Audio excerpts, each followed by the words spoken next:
네, 보신 것처럼 16개월 아이의 학대 의심 정황은 잇따랐지만 아이가 숨지면서 정확한 진상을 둘러싼 의혹은 풀리지 않은 상태입니다.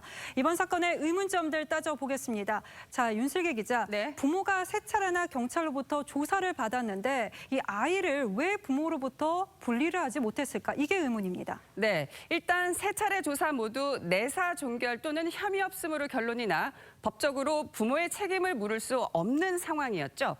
주변의 신고로 아동학대 의심 정황은 있었지만 경찰은 이를 입증할 물증 등이 사실상 없다고 본 겁니다. 지난해 아동학대 신고 4만 1천여 건 가운데 학대로 최종 판단 난 건 3만 45건으로 전체 신고 건수의 72%였습니다. 그러니까 나머지 28%는 신고 단계에서 끝난 셈이죠.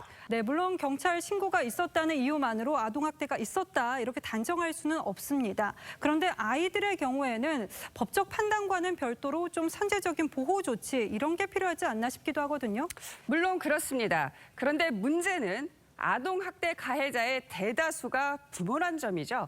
보시는 것처럼 최근 4년간 전체 가해자의 75에서 80%가 부모였습니다.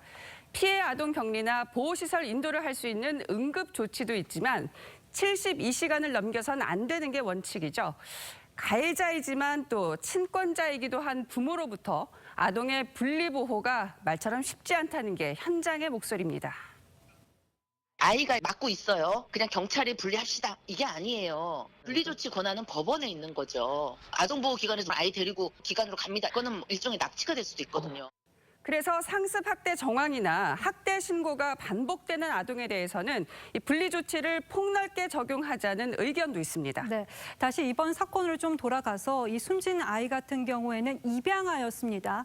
양부모가 되기 위한 기준도 상당히 까다롭죠. 네, 입양특례법 등에 따르면 충분한 재산이 있어야 하는데 증빙 서류가 보시는 것처럼 소득, 보험료, 납세 등에 걸쳐 8가지입니다.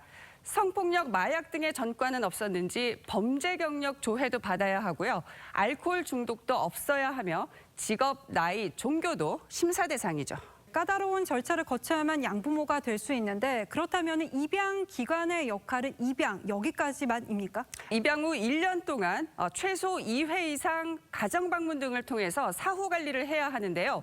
보고서 작성 시 미사 여부, 주관적 판단을 배제하라는 아주 구체적인 지침까지 있죠. 네, 결과적으로 제도가 허술하다 이렇게 볼 수는 없는 것 같은데 아이가 왜 이런 변을 당했는지 이 부분에 대해서는 의문이 남습니다. 그렇습니다. 네, 잘 들었습니다.